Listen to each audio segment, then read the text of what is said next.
The manga takes place in 1967. Our unnamed main character, a young man, boards a ferry after traveling around Japan to clear his mind after a breakup. While on the ferry, he meets a mysterious girl. She is different from others, calm, collected, and somehow distant. After some conversation, she tells him her name, Emanon, which is no name spelled backwards. But what truly shocks him is what she claims next, that she carries the entire memory of life on Earth. 3 billion years of memories passed down through generations. She remembers everything from the first single-celled organism in the ocean to modern humans. She has been reincarnating over and over again for billions of years, always remembering her past lives. This story didn't start as a manga, it was originally a science fiction novel written in 1983 by Shinji Kajio. Years later, manga artist Kenji Tsuruta created some concept art based on the story, which caught the attention of Kajio himself. After seeing Tsuruta's vision, Kajio approved the adaptation and the manga version of Memories of Emanon was born. But this manga isn't focused on the sci-fi concept itself, it's more about how it affects someone, what it would actually feel like to carry all that memory. It's about loneliness, the burden of existence, and what it means to connect with someone, even for a short time. So now you have heard the synopsis of the manga, just go read it. It's only 9 chapters and then come back. It will take you like 20 minutes, so just read it, man. The next part is somewhat spoilers, so. The conversations between the boy and Emanon are slow and subtle. There's no action, no major twists, it's just two people talking through the night, trying to understand each other, and that's what makes it feel so real. You can feel the awkwardness, the curiosity, and even the sadness underneath. Emanon is a very well written character. She isn't cold or robotic like you might expect from someone with billions of years of memory. She is sarcastic at times, thoughtful, and even a little playful.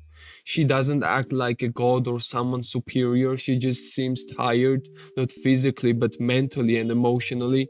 And that makes sense. Imagine carrying not only your own traumas but everyone's before you. What I really liked was how grounded she feels. She talks about how she doesn't stay in one place too long, how she avoids getting close to people, and how even she, with all her knowledge, sometimes feels directionless.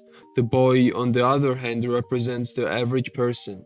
He listens, he asks questions, but he never becomes the center of the story. He's more of a stand-in for the reader. Through him, we get to experience this short but meaningful encounter. Kenji Tsuruta's art is beautiful, it's detailed, atmospheric, and fits the tone perfectly. Some pages are filled with emotion, even though no words are spoken. The way Emanon is drawn adds to her mystery. You can see the weight she carries in her eyes. The backgrounds, the fairy, the little details, they all come together to build this quiet, reflective mood. Emanon and the protagonist feel like believable people having believable conversations. It almost makes you believe that this was a real story from the writer's history. The personalities of these individuals are incredibly fleshed out for how little screen time they actually have. Yes, Memories of Emanon is short, but it stays with you. It's not about plot or suspense, it's about a feeling, about meeting someone you will never forget, even if you never see them again. What if I'd been able to find Emanon that day? Would my life have turned out any differently?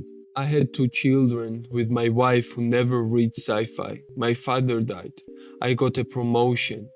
Those are the highlights of my 13 years. That kind of story can hit hard not because of what happens, but because of how real it feels. The regret of not knowing what would have been if something turned out differently, if Emanon stayed. 13 years of mediocre life, and only a life part was the time he spent with Emanon. The idea of inherited memory touches on humanity's pursuit of knowledge and the burden of it.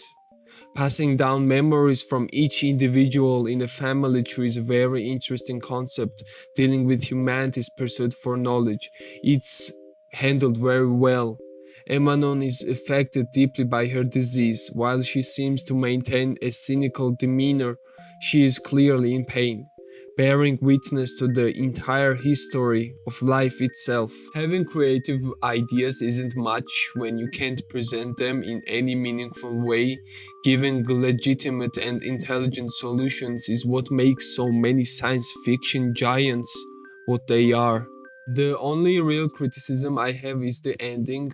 I would have much rather it ended on the protagonist never finding Emanon again, and we are left to wonder if what she said was really true or if it was just the ideas of a history nerd who also likes sci-fi.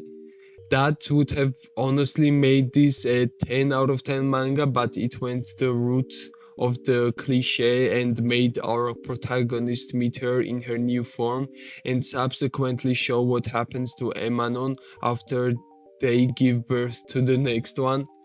It would have been more depressing because we saw how he recalls that time and like he regrets it. He asked himself what would have happened if she stayed, and that should have been the last panel of the manga, but yeah, it was still 10 out of 10 manga for me. This isn't a manga for everyone. If you are looking for action, fast pacing or high stakes drama, this won't be it, man. But if you enjoy stories that take their time, that explore ideas of memory, loneliness and connection, then this might be something special for you. In the end, Emanon lives and the boy continues his journey. Nothing really changes, and yet everything does.